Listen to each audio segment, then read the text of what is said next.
ada Jadi tambahan. harus baik, mulia. Amin lah ya. Itu harapan orang tuamu. Ya semoga terwujud. Amin.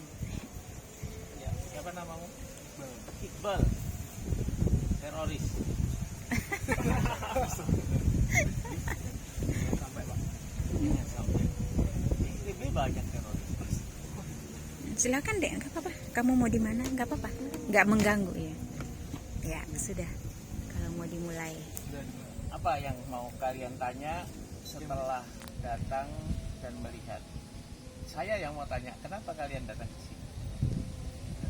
Karena kita pada awalnya memang target itu pengen di daerah pesisir apa aja sih yang dilakukan masyarakat. Itu salah satunya kita menemukan ada yang namanya desa wisata atau dan Sebetulnya kalian salah, kan tidak ada kata wisata. Kampung Edukasi Watu. Kampung Edukasi Watu Lumbu adalah sebuah tempat yang bukan untuk wisata. ini saya kalau nanya balik saya sebenarnya apa itu Dewa Tulung kayak apa gitu? Iya, itu sederhana. Kamu bisa klik di YouTube. Ya kan? Bisik kehidupan Watu Lumbu. Itu saya jelaskan detail. Per 6 menit ada 4 segmen. Kalian bisa lihat bisik kehidupan Watu Lumbu. Jadi Watu Lumbu ini dari sebuah perbukitan yang diinisiasi bagi kebutuhan pembelajaran, bukan wisata. Kita justru melarang orang datang ke sini untuk berwisata karena dia nggak akan dapat apa-apa. Tapi kalau orang datang ke sini niatnya belajar, wisata itu plusnya, bonusnya. Nah, apa sih tujuan orang berwisata? Tujuan orang berwisata salah satunya adalah mengambil kenyamanan dari apa yang dilakukan. Kita justru melarang orang untuk berwisata tapi belajar. Kalian di sini dalam waktu hitungan menit kalian bisa tahu jamblang, nasi jamblang kalau di Cirebon atau di Jawa Barat itu dibungkus dengan daun jati. Kalian menjadi tahu daun jati yang bersih yang mana, karena ini kotor, kena debu. Ini yang bersih. Siapa yang pertama menggunakan daun jati ini untuk membungkus nasi? Cirebon yang menjadi legenda, bukan Sunan Gunung Jati, tapi istri daripada Sunan Gunung Jati. Nggak mungkin kan orang laki-laki ngurusin makanan. Tapi ada Ong Tin, salah satu istri dari Sunan Gunung Jati, yang waktu itu berdasarkan pengetahuannya dari Cina sana menggunakan daun jati. Nah, maka di Cirebon sekarang setiap bungkus nasi jamblang menggunakan daun jati. Dan kenapa enak? Karena elemen-elemen yang ada stomata ini mengambil manfaat dari nasi itu. Jadi nasinya menjadi kata orang Jawa Barat sedep. Nah itu ya. Nah itu sebenarnya Watu Lumbu adalah sebuah tempat yang diinisiasi bersama masyarakat untuk menjadi sebuah education function. Nah, ini gagasan ini mengacu kepada referensi lama. Setiap kerajaan itu punya asram atau tempat-tempat di sebuah gubuk untuk mendidik para calon-calon raja, calon-calon pangeran. Nah itu dididiknya di asram oleh para brahmana. Itu dibuka. Setelah dia lulus, baru dia yang berumah tangga, yang anak raja menjadi raja. Itu dididiknya di asram-asram yang ada di hutan-hutan, yang biasanya di tepi sungai di sebuah kehidupan. Tidak merusak alam. Nah, tadi kamu bilang memanfaatkan, gitu? Orang hidup tidak untuk memanfaatkan, tapi mengambil manfaat. Memanfaatkan dan mengambil manfaat itu berbeda. Kalau memanfaatkan bisa, wow, banyak pastikan ambil semua. Tapi kalau mengambil manfaat, yang diambil sedikit aja yang untuk dimakan. Tidak rakus. Tempat ini kita coba untuk itu, makanya kita punya hutan pangan namanya. Kita punya hutan pangan di atas.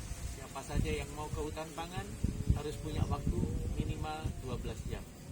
Supaya dia tahu cara mengambil manfaat dari alam. 12 jam udah lapar belum kalian? Pasti udah lapar. Nah, makan dari apa yang ada di sekitar hutan. Semua disediakan oleh alam ini. Dari sayuran, umbi-umbian. Sekali-sekali tidak makan nasi. Sekali-sekali tidak minum air yang ada dari botol aqua yang kalian bawa itu. Tapi dari air kelapa, dari air sumber, dari segala macam. Nah, ini referensi kita. Siapapun yang datang ke sini ada kewajiban kayak tadi, kalian mesti menanam pohon, mesti membaca buku, mesti membawa buku, ada aturan-aturan. Kalau enggak, kita bilang jangan ke sini, ngerepotin kita. Gitu kan. Kalian lihat tidak ada bangunan yang merusak ini. Ya, ini 5 tahun rusak ya kita ganti lagi. Kayunya bisa untuk masak. Kayu semua. Kita ganti lagi. Oh, kita menanam pohon bambu.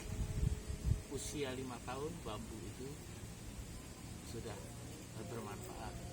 Jangan kalian udah sekolah SD 6 tahun, SMP 3 tahun, SMA 3 tahun, kuliah 5 tahun, kalah manfaatnya sama pohon jati. 15 tahun harganya sudah mahal. Banyak orang yang tidak punya manfaat, sudah tua, diusir-usir anaknya karena nggak ada manfaat. Kalau kalian nggak ada manfaat, kalau ada manfaatnya kalian, anak kalian 5 itu berlomba-lomba pakai di sini, pakai hari ini di sini. Kalau kalian tidak punya manfaat, sudah tua, ngerepotin katanya, diusir. Jangan kesini kayak ngerepotin, jangan kesini kayak. Nah itu referensi-referensi. Makanya di sini kalian lihat yang ada di sekeliling ini yang tidak dimanfaatkan orang. Kelapa bekas tupai.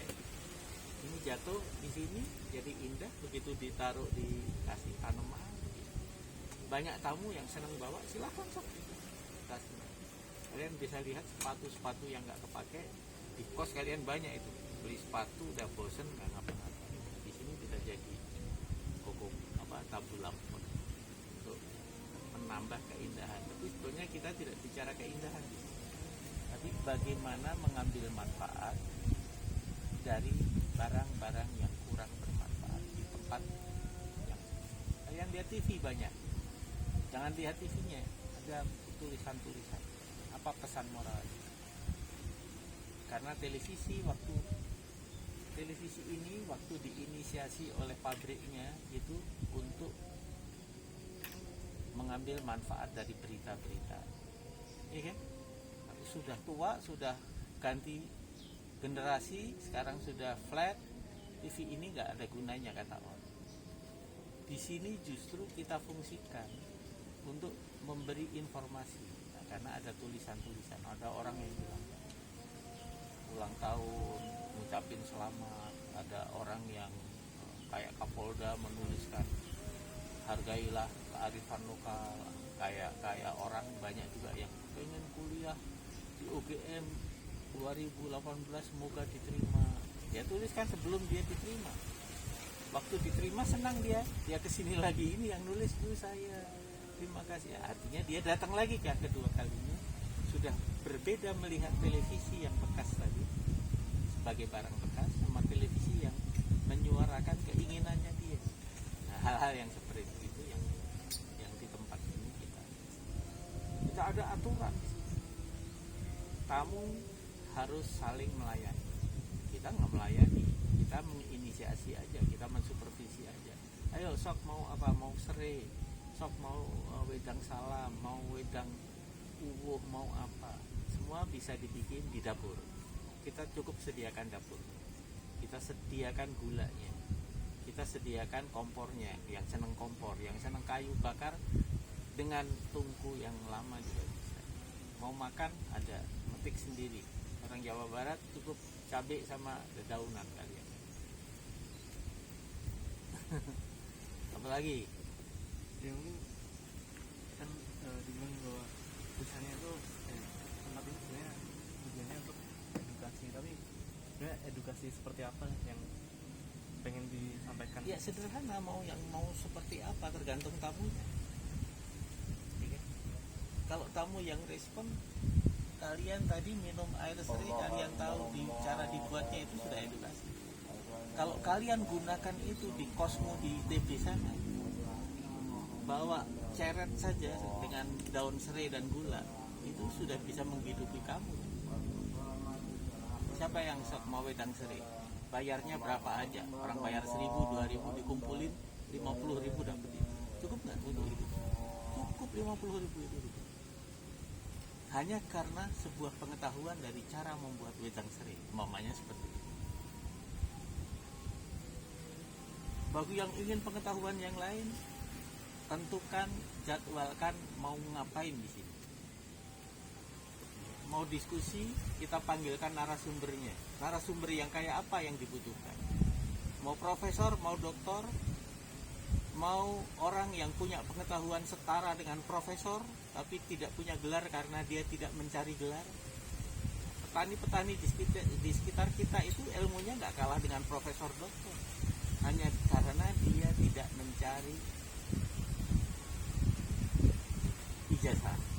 Dia tidak mencari performa. Pengetahuannya dia lebih dahsyat dari seorang profesor. Kamu tahu bagaimana tanaman tumbuh, diberi kotoran, dia menghasilkan banyak buah. Itu kan kalau dokter kan penelitian dan segala macam. Tani di sini mempraktekkan langsung, dia bisa cerita. Yang dipupuk dengan pupuk organik seperti ini, hasilnya seperti ini. Yang dipupuk dengan pupuk kimia merusak tanah seperti ini. Dia tahu persis. Dia tidak perlu melakukan penelitian karena dia melakukan. Masalahnya dia tidak mencari gelar aja masalahnya. Di sini kita menyediakan menu utama adalah pengetahuan. Orang yang mau belajar tentang agama, pengen cari Tuhan di sini gampang. Kita ambil 3 pohon yang berbeda bunga. Kalau nggak ada Tuhan, ini nggak ada. Pohon ini sama pohonnya, bunganya kuning, bunganya merah, bunganya merah jambu. Ini kan ada Tuhan nggak? Nah, kalau nggak ada Tuhan, dia nggak ada. Nggak manusia yang bisa bikin. Kalian dari ITB, senimannya luar biasa, pematungnya luar biasa. Saya order bisa, kalau saya order bisa, dia membuat patung nyamuk sebesar aslinya, dengan kelengkapan rongga-rongganya, dengan kelengkapan kapilasinya, dengan kelengkapan matanya, dengan kelengkapan kakinya. Kan nggak ada pematung yang bisa bikin itu. Patung nyamuk sebesar nyamuk, patung gajah sebesar gajah gampang. Bisa nggak bikin patung nyamuk sebesar nyamuk? 1 banding 1, nggak akan ada orang yang sanggup sehebat apapun. Nah, itu contoh-contoh pengetahuan. Kalau tamu yang menginap lama, ada buku-buku banyak rasanya. Ada buku Seracen Sini, ada buku Babat Tanah Jawa, ada buku. Tapi kebanyakan orang membaca buku, dia bisa menceritakan nggak buku yang dia baca? Apa isinya? Di sini sederhana. Serai ini, wedang serai diminum enak. Cara membuatnya seperti ini. Minyak aksirinya per liternya 4 juta rupiah. Kalau mau menanam ini 80 kilo basah bisa menjadi 1 liter. Mesti difermentasi, mesti begini, memerlukan waktu sekian lama. Untuk mencari 4 juta itu tidak mudah. Nah, hal-hal yang seperti itu yang coba kita komunikasikan. Tamu yang senangnya cuman mau selfie mau, kita bilang jangan kesini. Kalian repot dan kita juga repot melayani. Sebenarnya ada inspirasi atau latar belakang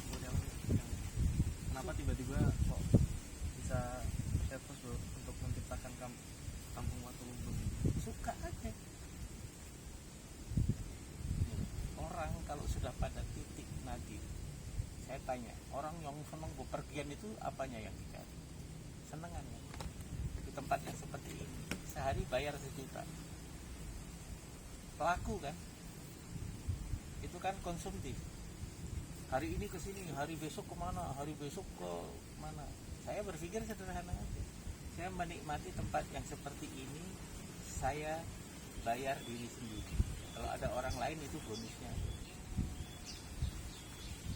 Daripada setiap hari saya keluar 1 juta 2 juta kan mendingan bikin apa yang diinginkan. Belum tentu kalau saya datang ke sebuah tempat itu masih kecewa, kok nggak begini, kurang begini, oh mau makan aja susah. Pemahaman tentang kehidupan. Aulia tahu jannah, apa artinya jannah? Yang jadi tujuan semua orang. Surga. Jannah artinya itu bukan surga, kebun. Jannah itu kebun. Gitu. Nah, orang hidup di tengah perkebunan yang kepengen apa saja ada. Nah, artinya ya harus menanam kan. Nah, untuk menuju jannah itu pakai mati dulu, nunggu di alam kubur, nunggu kiamat, jauh nggak? Ya kan? Nah, ini hidup yang seperti ini di jannah juga. Di kebun, di surga, di kebun surga. Kalau kita mau menanam pasti apa saja ada, dan nggak salah kalau kita mau. Kita butuh kelapa, kita tanam pohon kelapa. Nggak mungkin kita tanam pohon kelapa berbuahnya pisang kan? Nah, pengetahuan simpel seperti itu. Jangan nunggu terlalu lama. Belum tentu ada juga di jannah. Nah, kalau ini kan iya. Nah, hal-hal yang seperti itu kita komunikasi.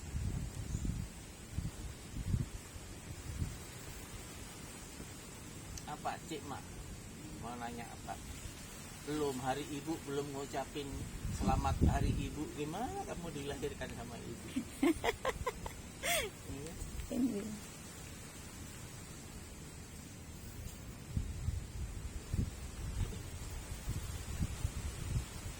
Jadi apa tidak ada tujuan tertentu lain gitu ya?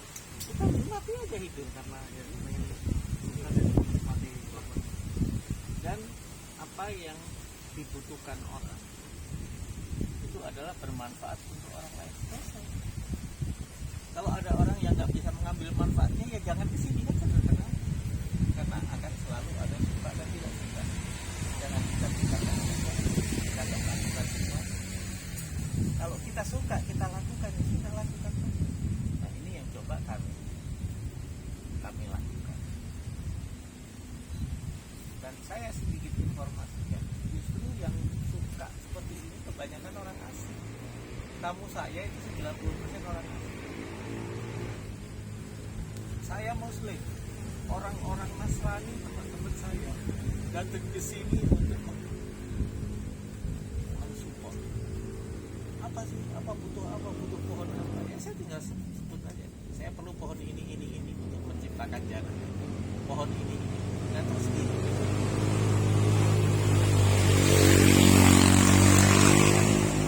Tanpa menjadi tantangan, siapa yang menjabat?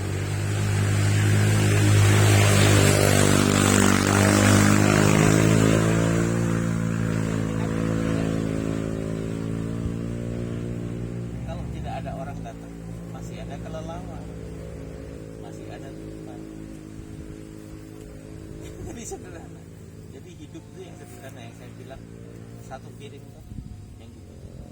Kenapa mesti korupsi banyak-banyak? Nah, akhirnya juga sepiring juga, tapi di penjara kan. Nah, lebih enak. Tempat ini tuh sebenarnya didirikannya sejak kapan? Kenapa? Ada Tempat sejak kapan? ini ada sejak bumi dilahirkan. Sejak Tuhan menciptakan langit dan bumi, tempat ini sudah ada. Pertanyaannya adalah seharusnya kapan tempat ini diinisiasi? Gitu kan. Maksudnya Kamu tanya begitu. mahasiswa kan? Iya. Kalau saya jawab salah, saya menjawabnya salah. Kalau kamu bilang tempat ini kapan? Ada. Nah, saya bilang Iya. 3 tahun yang lalu salah saya, 7 tahun yang lalu salah. Nah, tapi kamu pertanyaannya yang salah. kapan tempat ini ada? Sejak bumi diciptakan Tuhan, tempat ini sudah ada. Ini untuk ya, kampung konsep kamu. Nah, konsep Kampung kampung edukasi diinisiasi, kamu lihat di YouTube tadi, di Isi Kehidupan Watulunggu. Dari tahun 2014 diinisiasi seperti apa, pola inisiasinya seperti apa, detail ada di sini. Sebenarnya yang menginisiasi ini sebenarnya dari siapa sih? Ya, Yang menginisiasi adanya konsep kampung Watulunggu dan sebagainya ini sebenarnya dari siapa atau iya. Nah, gini saya tanya kembali. Tuhan menciptakan langit dan bumi kan? Ya, maksud iya. gitu. Dengan memberi aturan-aturan. Secara skop kecil, nah, tempat ini diinisiasi oleh orang tertentu. Aturan-aturannya ada tadi. Minum bikin sendiri, ini itu kan aturannya. Kalau Tuhan kan sederhana, siapa saja boleh berbuat baik. Kalau mau dapat jannah tadi, dapat surga. Di sini siapa saja boleh datang ke tempat ini kalau mengikuti aturan. Tidak harus orang baik, orang jahat pun boleh datang ke sini kalau mengikuti aturan, kan jadi baik. Iya kan? Kan kita tidak bisa menjustifikasi kamu baik atau jahat baru hari ini saya lihat. Makanya saya bilang di sini jahat pun boleh datang ke sini, tapi mengikuti aturan. Makanya menjadi sederhana. Tempat ini diinisiasi untuk edukasi. Siapapun yang mau beredukasi di sini, ya silahkan datang. Nah, kalau datang di rumah orang, tentunya menginformasikan kapan mau datang. Nah, tamu-tamu saya tidak menerima tamu yang langsung datang ke sini untuk menginap. Harus konfirmasi melalui Agoda, Traveloka, Tiket.com. Tapi siapapun orang yang datang ke sini karena sudah jauh-jauh, pasti kita tanya mau datang mau ngapain, mau apa. Itu kewajiban orang yang punya tempat. Ini ya.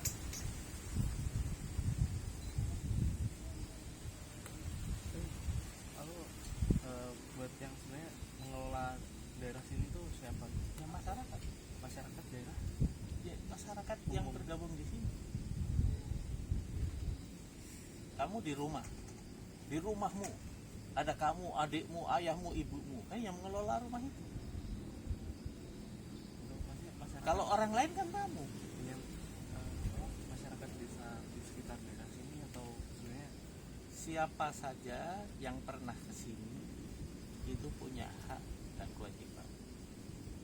Tamu saya yang pernah datang ke sini mengikuti aturan-aturan, dia punya hak untuk berkegiatan, memanggil temannya, memanggil tamu, merencanakan sesuatu. Jadi siapapun orang yang punya value yang sama di dalam pemikiran adalah pemilik tempat ini. Jadi semua orang yang merasa di dunia ini memiliki itu, maaf, bodoh, karena nggak dibawa mati. Sementara yang dimiliki itu yang dibawa mati. Kamu punya motor, bohong, kamu menggunakan motor, bukan punya, karena kamu nggak bawa mati. Nah, konsepnya seperti itu. mungkin dari kampung sendiri itu punya suatu nilai-nilai khusus atau apa gitu yang Ya kan saya bilang tadi ada yang aturan. secara ya maksudnya aturan-aturan seperti apa atau Ya sederhana kan tadi kalian sudah melakukan. Mau minum, bikin minum, diajarin caranya. Kalau kamu besok datang sini nggak ada yang ngurusin lagi. Udah jelas kamu datang sini mau minum ya minum aja. Orang yang datang pertama aja yang kita layani. jadi sebenarnya filosofinya Besok juga kamu boleh datang ke sini ngajak temenmu. Nah itu tugasmu melayani temenmu.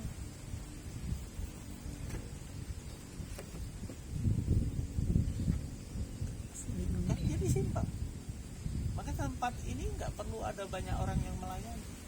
Tapi kan tidak mungkin kita ikut nyangkul, kita ikut nanam. Nah, itu urusannya masyarakat.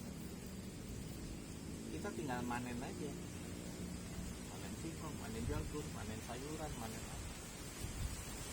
Tugasnya tamu kalau dia mau, sok silakan petik, masak.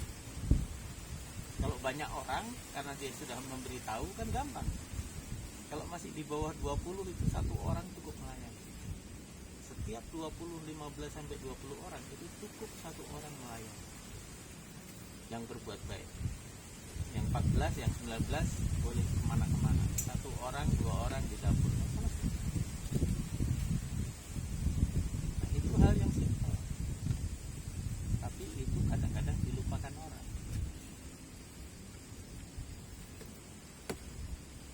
Gimana?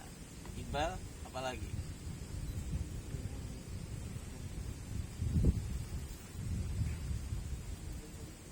Gak apa-apa ditanya, ada yang mau ditanya, Boleh boleh nanya aja. Heeh. Yang kamu mau tanyakan tentang kegiatan apa, penelitian kalian misalnya, boleh ditanyakan. pengaruh sekarang ya cukup dari pandemi ini pengaruh nggak sih Pak dengan orang yang Itu kalau yang nanya itu sebetulnya sangat bodoh. Pandemi ini berpengaruh enggak? Itu bodoh sekali pertanyaannya. Mestinya kalian tanya bagaimana mensiasati pandemi ini. Karena semua secara umum pandemi ini merusak tatanan dunia, bukan hanya orang per orang. Jadi kalau jadi mahasiswa bodoh kan kasihan. Iya kan? Kasihan orang tuamu yang membiayai. Pertanyaannya yang harus benar. Kayak pertanyaan Iqbal tadi. Kalau saya jawab kan bodoh.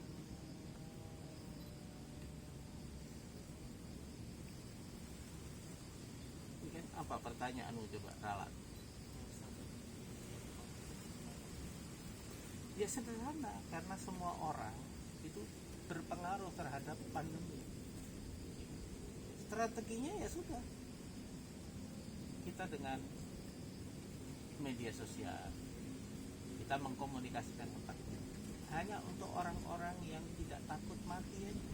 Karena mati itu sudah ditentukan sama Tuhan, nggak hanya karena corona.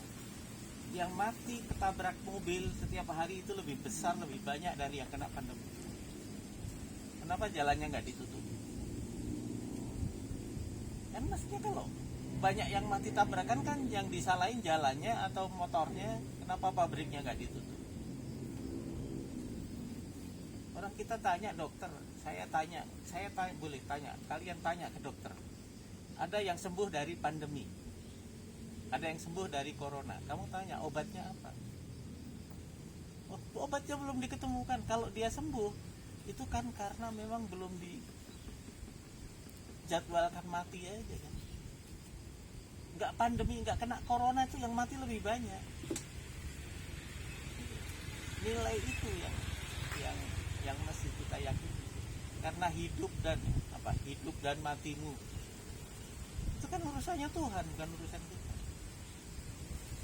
Nah, orang yang nggak yakin aja, yang imannya nggak punya, itu yang takut sama corona. Sebelumnya sudah terjadi macam-macam kan, pes ini. Dan mungkin juga ini hikmah. Saya menganggap corona itu hikmah. Nah, karena tiba-tiba saya terseleksi, orang yang datang ke sini itu orang yang sehat aja. Kalau yang merasa nggak sehat kan nggak berani datang ke sini.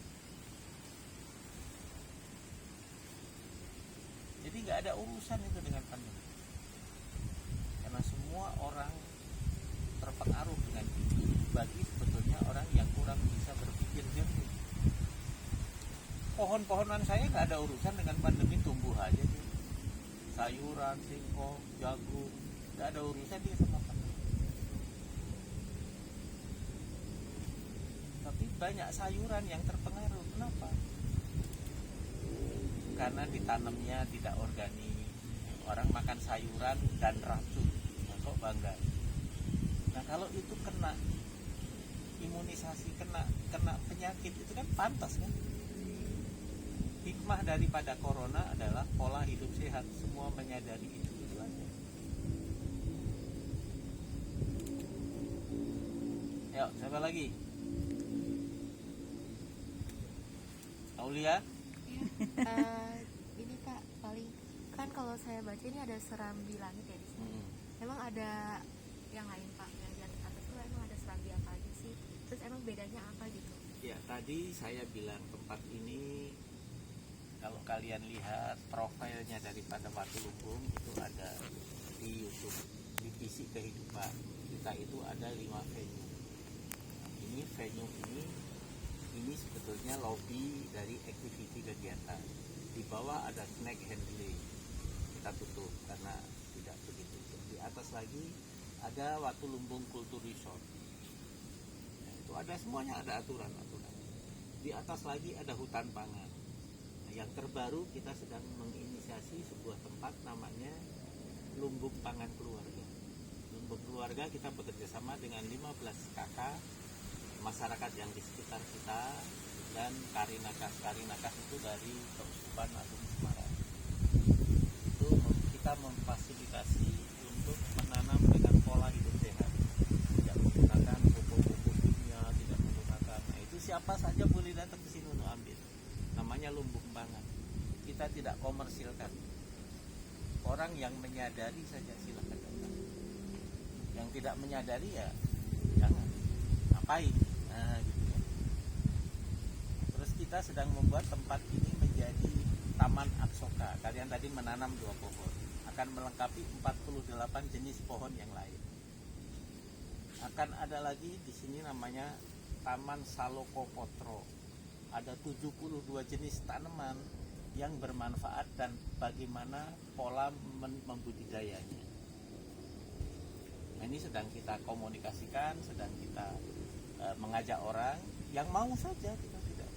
Tapi pada saat banyak tamu masih membutuhkan pohon apa, kemarin datang pohon ini, kemarin datang pohon ini, sesuaikan. Nah, gitu Aulia. Terus mungkin mau tanya lagi Pak. Boleh. Jadi kan kalau saya baca artikel, bener nggak Pak, nama Bapak itu berarti Muhammad Muifa ya? Iya. Dan ternyata yang menariknya tuh dari Bapak tuh kayak yang pendirinya gitu ya Pak? Saya bukan pendirinya, saya menginisiasi. Dia menginisiasinya gitu. Nah kalau dari alasan Bapak sendiri gitu, dari individu Bapak sendiri, Suka aja saya. berarti suka aja ya Pak?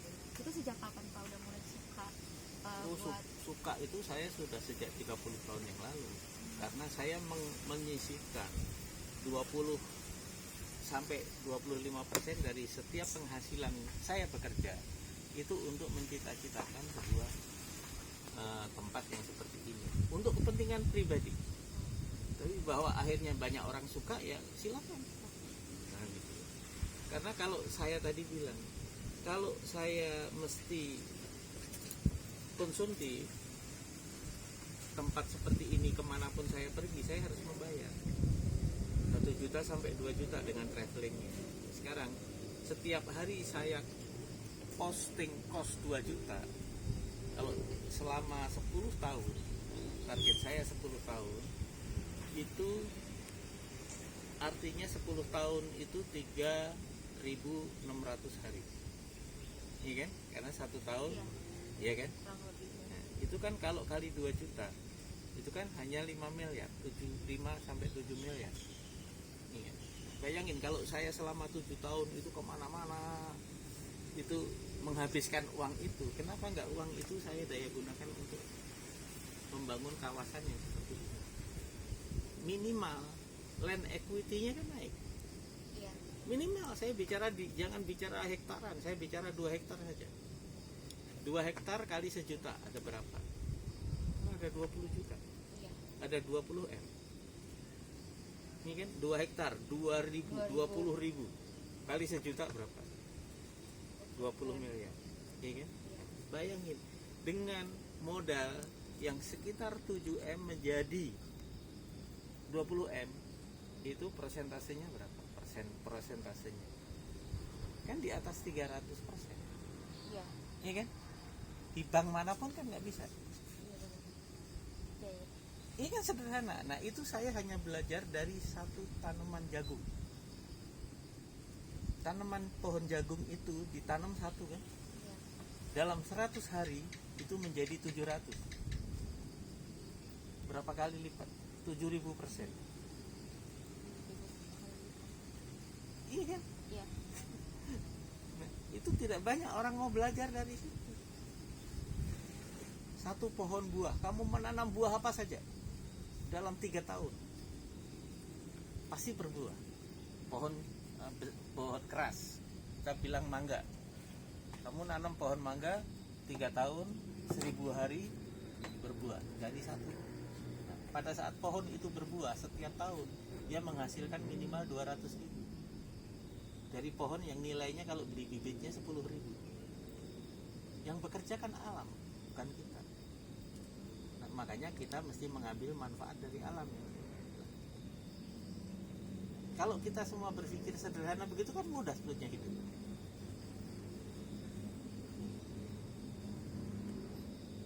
Nah, pola-pola itu yang kita komunikasikan di sini.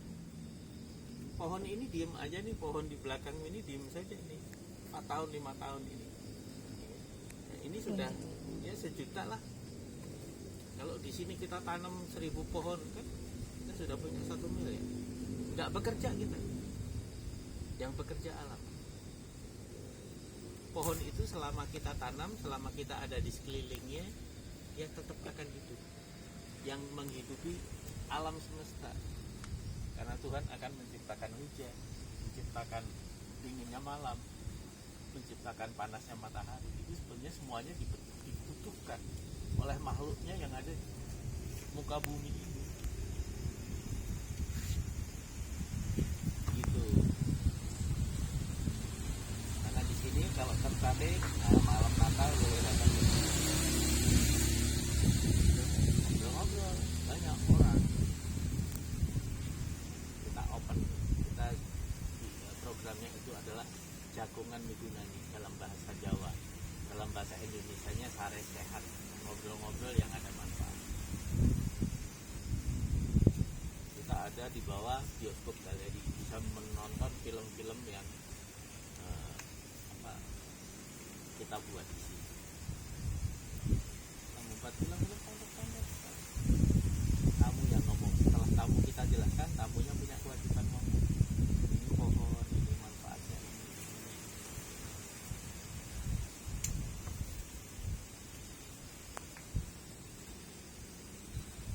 Ya, astronomi kamu di sini malam